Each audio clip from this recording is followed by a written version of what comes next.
Interconversion of states of matter.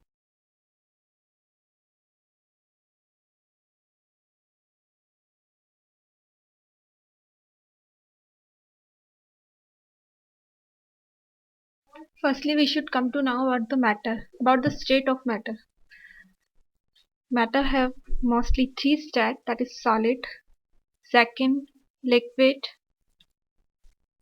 and third is gases.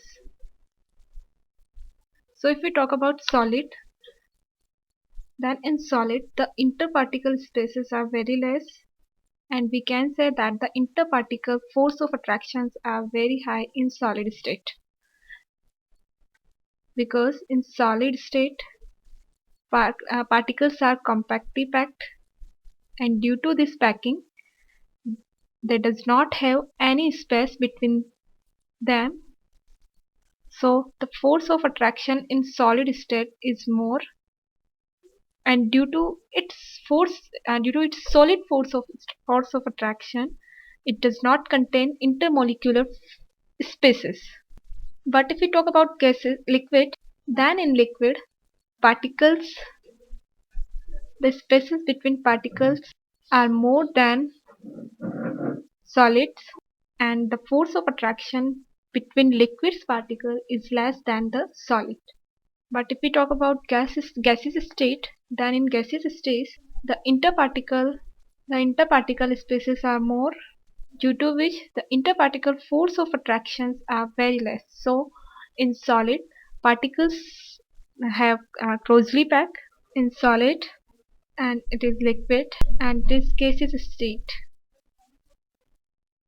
Solid में interparticle spaces less, but in liquid the interparticle spaces are more, and in gas the interparticle spaces are very more. So if we talk about interconversion of state of matter, so on applying temperature or pressure we can changes the state of matters. Firstly, if we talk about temperature effect on matter, first is altering the temperature of matter.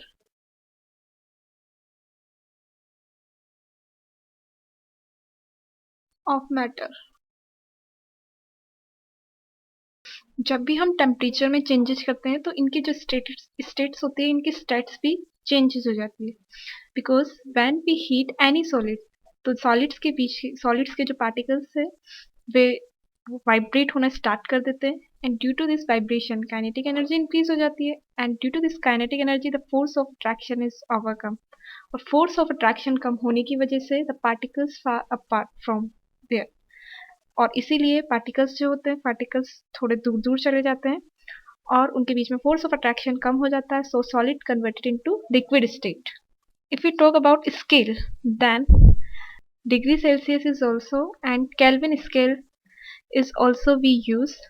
If we talk about degree Celsius, Celsius scale it start from 0 to 100, and Kelvin scale it start from 273 to 373, and Fahrenheit it start from 32 to 212.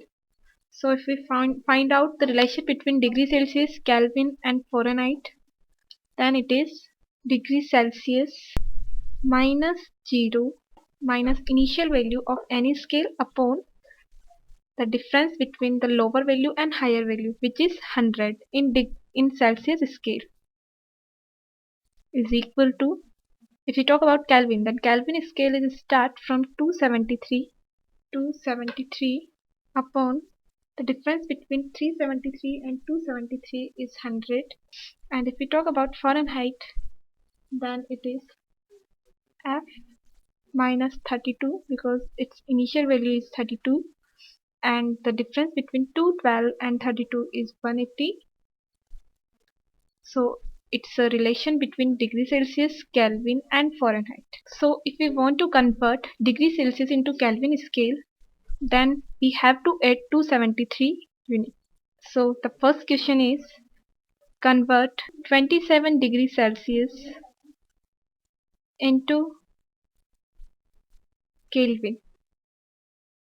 We can put the value The value in Celsius scale is 27 minus 0 upon 100 is equal to K. We have to find out the value of K. K minus 273 upon 100. Now 27 is equal to K minus 273. And if we find out the Kelvin scale, then in Kelvin scale the value is 27 plus 273, which is 300. So if we want to change to 27 degrees Celsius in Kelvin scale, then its value will be 300 Kelvin. So we can say that 27 degrees Celsius is equal to 300 Kelvin. Now the second question is, convert 27 degrees Celsius